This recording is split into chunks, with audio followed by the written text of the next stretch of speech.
Carlos Pizarro. Fue guerrillero, político, y abogado colombiano, reconocido por ser el máximo comandante del grupo guerrillero M-19. Nació el 6 de junio del año 1951 en Cartagena de Indias, y fue hijo de Juan Antonio Pizarro y de Margot León Gómez. Realizó estudios en varios colegios laicos y religiosos, finalmente se graduó de bachiller en el Colegio de La Salle en Bogotá. En el año 1969 comenzó a estudiar Derecho en la Pontificia Universidad Javeriana, donde tuvo como compañeros a Ernesto Samper, Noemí Sanín, Carlos Vicente de Roux, Gustavo Camilo Artiniegas, Mario Alario, Guillermo Bueno, Guillermo Márquez Amado, entre otros personajes importantes de la política colombiana. En el año 1971, angustiado por las desigualdades sociales, se unió a los movimientos estudiantiles de la universidad y apoyó la reapertura de la Universidad Nacional que había estado cerrada por un tiempo. En ese mismo año, la Universidad Javeriana le negó la posibilidad de continuar estudiando, debido a su participación en los movimientos revolucionarios, por lo que terminó sus estudios en la Universidad Nacional y se convirtió en activista político. Ingresó a la Juventud Comunista Colombiana, JUCO, donde era enviado a realizar servicios sociales en zonas de violencia. Trayectoria revolucionaria. Y en el M-19 para el año 1968, Carlos Pizarro se encaminó en las filas de las Fuerzas Armadas Revolucionarias de Colombia, FARC.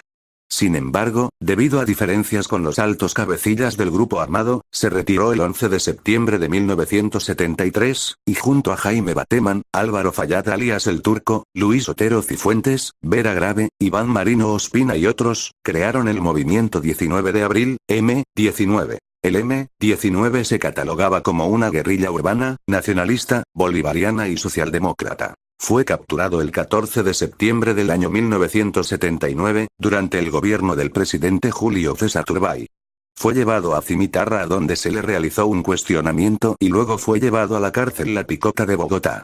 Permaneció detenido por 3 años, donde fue juzgado por el Consejo Verbal de Guerra, junto con más de 150 integrantes del grupo armado. En el año 1982 Carlos Pizarro y otros compañeros quedan libres, tras aprobarse la ley de amnistía que dejó en libertad a más de 1.200 reclusos, la mayoría condenados por rebelión. Para el año 1983, después de la amnistía, Carlos Pizarro siguió insistiendo al gobierno, establecer diálogos de paz.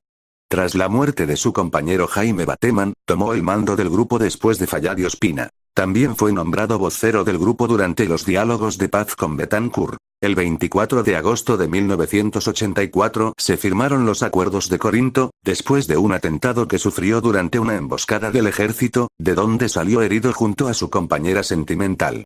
A pesar de la intención de dejar las armas, Carlos Pizarro dirigió nuevos combates contra el ejército después de que éste atacara a sus principales cabezas. A principios del año 1985, siendo el segundo comandante del M-19, Carlos Pizarro anunció ruptura de la tregua con el gobierno, por lo que reanudó operaciones militares.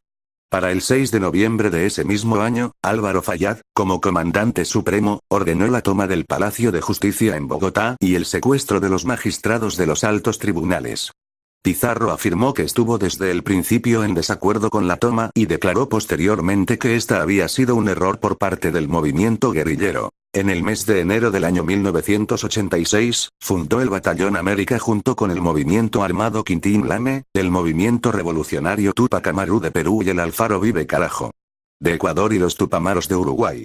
Tiempo después, hizo parte de la fundación de la coordinadora guerrillera Simón Bolívar, donde se propuso un frente común para las negociaciones de paz con el gobierno de Virgilio Barco. El M-19 se estaba debilitando poco a poco en esa época, por lo que Carlos Pizarro ordenó el secuestro del líder conservador Álvaro Gómez Hurtado. Para la liberación del conservador, Pizarro mostró 11 propuestas, entre las que estaban un cese al fuego, una cumbre de salvación nacional y una asamblea nacional constituyente. De esa manera empezó a gestionarse el proceso que condujo al M-19 a dejar las armas, por lo que Álvaro Gómez fue liberado 2 semanas después. Para el 1 de septiembre de 1988, el presidente Virgilio Barco anunció la Iniciativa para la Paz, haciendo un llamado a los involucrados en las armas a reintegrarse a la vida civil, por lo que se da por hecho los primeros acercamientos al proceso de paz, los cuales se firmaron del 9 de marzo de 1990. El M-19 dejó las armas en el caserío de Santo Domingo, departamento del Cauca. Tras la firma de acuerdos, el grupo armado se convirtió en un partido político llamado Alianza Democrática AM-19, ADM-19, donde Carlos Pizarro planteaba una política nacionalista en la que la solución a los problemas del país iniciara desde el estudio de la realidad colombiana, siguiendo los lineamientos bolivarianos respecto a una patria latinoamericana con la participación popular y en la que haya equidad social y económica. La política de Pizarro estaba enfocada en la democracia entendida como la tolerancia y el respeto al pluralismo ideológico. Carlos Pizarro se lanzó como candidato a las elecciones a la alcaldía de Bogotá en marzo del año 1990, donde obtuvo la tercera posición de las elecciones. Después se presentó como candidato a la presidencia para el período 1990-1994. Su campaña estaba basada en el lema: "Entre todos cambiaremos la historia de Colombia, palabra que sí".